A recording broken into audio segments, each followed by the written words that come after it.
මෙන්න ඇමයිඩයක් අඳින්න යන. ඇමයිඩ වල ප්‍රතික්‍රියා තුනයි තියෙන්නේ. ඒ කියන්නේ හදන විදිහ එකයි කරන වැඩ දෙකයි. එච්චරයි තියෙන්නේ. ඇමයිඩ් ටක් ගාලම ඉවර වෙන එකක්. ශනිකම ඉවර වෙන එකක් ඇමයිඩ කියන්නේ. හරිද බලන්න මේ ඉන්න ඇමයිඩයක්. හදන්න පුළුවන් විදිහ කරන්න පුළුවන් වැඩයි බලන්න යන්නේ. මේක කිව්ව ගමන් සම්පූර්ණ රියුට් එකේ ඔක්කොම වැඩයි අද දවසේ පාඩමේ වැඩයි ඔක්කොම ඉවරයි. අපිට පොඩි සාරාංශගත කිරීමක් සහ මේ වැඩ ටිකක් තියෙනවා.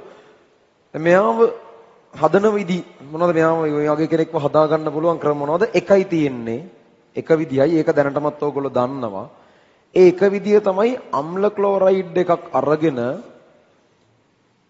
ඒ අම්ල ක්ලෝරයිඩ් එකට NH3 යෙදීම. ඒ හැර ඇමයිඩ් හදන්න වෙන ක්‍රම නැහැ. අම්ල ක්ලෝරයිඩ් එකකට ඇමෝනියා යෙදීම තමයි අර Cl එක අරයකින් H එකක් අරන් අයින් වෙලා NH2 එකක් එහෙම දෙනවනේ. අම්ල ක්ලෝරයිඩ් එකට ඇමෝනියා යෙදීම තමයි ඇමයිඩ් හදන්න තියෙන එකම ක්‍රමය. ඉස්සර තිබුණ කාබොක්සිලික් අම්ල වලට ඇමෝනියා දාන එකක්. ඒ ප්‍රතික්‍රියාව දැන් අපි වෙනවා කියලා සලකන්නේ නැහැ. අම්ල ක්ලෝරයිඩ් සහ ඇමෝනියා එක තමයි අපි වෙනවා කියලා සලකන්නේ. කාබොක්සිලික් සහ ඇමෝනියා එකක් ඉස්සර සිලබස් වල තිබුණා. දැන් අපි ඒක ගන්න නැහැ. දැන් කාබොක්සිලික් අම්ලයි ඇමෝනියාගේ ඉන්නේ ඔය වැඩේ කරන්න බෑ කියලායි අපි ගන්න. ඒ දෙන්න අතර ප්‍රතික්‍රියාවක් කතා කරන්නේ නැහැ අපි. ඊට පස්සේ මෙයාගෙන් කරන්න පුළුවන් වැඩ හදන විදිහ එකයි තියෙන්නේ ඔච්චරයි. කරන වැඩ තමයි බලන්න තියෙන්නේ. කරන වැඩ වලින් මුලින්ම කතා කරනවනේ ජල විච්ඡේදනේ. සිහියෙන් අහගන්න මේ වැඩේත් ඉවරයක් කළා දාන්න. ප්‍රතික්‍රියා දෙකක් නේ ඉගෙන ගන්න තියෙන්නේ. මුලින්ම ජල විච්ඡේදනේ. මෙයාගේ ප්‍රතික්‍රියා වශයෙන් හම්බෙන්නේ එක පළවෙනි ප්‍රතික්‍රියාව ජල විච්ඡේදනේ.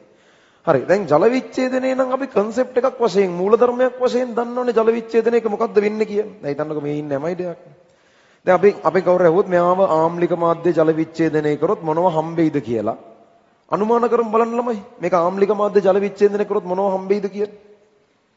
කැඩෙන්නේ මෙතනින්. කැඩෙන්නේ මෙතනින්. ජලයෙන් එන OH එක යන්නේ කවුරු ගාවට කියලාද අපි කියන්නේ?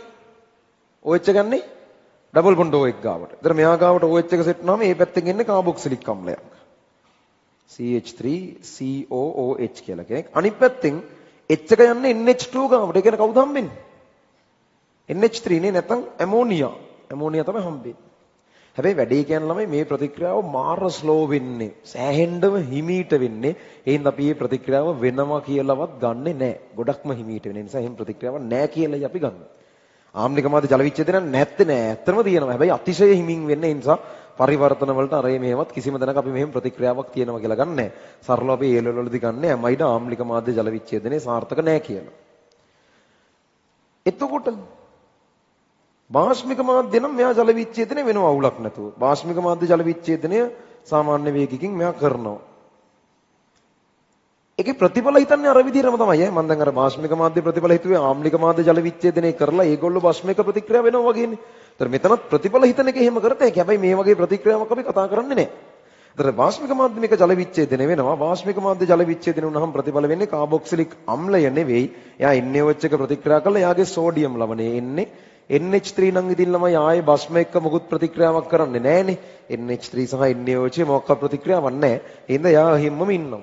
සහ විශේෂත්වය තමයි මේ ප්‍රතික්‍රියාව කරන්න සාමාන්‍යයෙන් රත් කරන්නත් ඕන. ඒ කියන්නේ මේක බාෂ්මික මාධ්‍ය ජල විච්ඡේදනයත් ටිකක් විතර ස්ලෝ වෙන්නේ. ඒ හින්දා රත් කරලා තමයි අපි ඒක අපිට ඕන මට්ටමට ගන්නෙ. ආම්ලික මාධ්‍ය ජල විච්ඡේදනය නම් ගොඩ ගන්න බෑ. කොහොමදවත් හරි ගස්සන්න බෑ. හරි. එහෙනම් ඇමයිඩ ආම්ලික මාධ්‍ය ජල විච්ඡේදනය වෙන්නේ නැහැ කියලායි අපි ගන්නෙ. බාෂ්මික මාධ්‍ය විතරයි ජල විච්ඡේදනය වෙන්නේ. ප්‍රතිඵල හිතන විදිය අර කලින් විදිය වලටම ගත්ත හැකි. ආම්ලික නම් වෙන දේ හිතලා එයාලා බස්මත් එක්ක ප්‍රතික්‍රියා කරාම එන දේ විදියට තමයි මේක ගන්න තියෙන්නේ. ප්‍රතිඵල හිතන එකේ වෙනසක් නැහැ. හැබැයි ආම්ලික මාධ්‍ය ජල විච්ඡේදනයක් නැහැ කියලා දැනන් ඉන්න ඕන. ඒ අනුව ඇමයිඩ ජල විච්ඡේදනයේ වෙන්නේ බාෂ්මික මාධ්‍යයේ විතරයි. NaOH ඒක්වස් රත් කරන්නත් ඕන මේකට. එතරම්දී මේ පැත්තෙන් කාබොක්සිලික් අම්ලය නෙවෙයි එයාගේ සෝඩියම් ලවණය එනවා. අනිත් පැත්තෙන් මේ NH3 එනවා. ගන්න මේ මුලියාගෙන මේ පැත්තෙන් NH3 එනවා. ඕක තමයි වෙන්නේ. මේකේ අනිත් එක තව එක ප්‍රතික්‍රියාවක් තියෙන ඉවරයි ඇමයිඩ. අනිත් එක ලිතියම් ඇලුමිනියම් හයිඩ්‍රයිඩ් දාලා ජල විච්ඡේදනයක් තියෙනවා මෙයාට.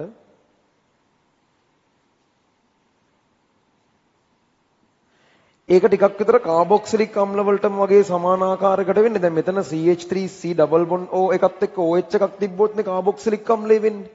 ඒතර කාබොක්සිලික් අම්ලය ඔක්සිහරණය වෙනකොට ඔය C ඩබල් බොන්ඩ් O එක CH2 එකක් වෙලා CH3CH2OH වගේ නෙපෙන්නේ. ඒකම මෙයාටත් වෙනවා. මෙතන වෙන්නේ CH3CH2NH2. අර කාබොක්සිලික් අම්ලයක CH2OH වෙනවා වගේ මේක CH2 NH2 වෙන එක තමයි වෙන්නේ. මෙයා CH2 NH2 විදිහට තමයි යන්නේ. හරි. ඒතර ওই දෙක විතරයි යාගේ ප්‍රතික්‍රියා කියලා තියෙන්නේ. යාම හදන විදි කියලා මෙච්චරයි තියෙන්නේ. එතනින් ඇමයිඩත් ඉවරයි. කතන්දරේ නිමි ඔක්සිජන් අඩංගු සංයෝග සේරමත් ඉවරයි. 13 වෙනි පිටුවක් තියෙනවා ටියුට් එකේ. ඒක ඇමයිඩ් වල ප්‍රතික්‍රියා කියලා තියෙනවා. ඕක විතරයි ලියන්න තියෙන්නේ. පල්ලෙහින් ওই ප්‍රතික්‍රියා දෙක ටිකක් වැඩිපුර විස්තර කරලා තියෙනවා. ඒත් ওই කතාවම තමයි තියෙන්නේ. මොකුත් විශේෂයක් නැහැ. අර රෙජිස්ටර් වල අපි නෝට් එක කියෙව්වේ නැහැ. ඒකේ මොකුත් අලුතින් දෙයක් නැහැ. ඒක ඕගලන්ට පස්සේ කියව ගන්න පුළුවන්.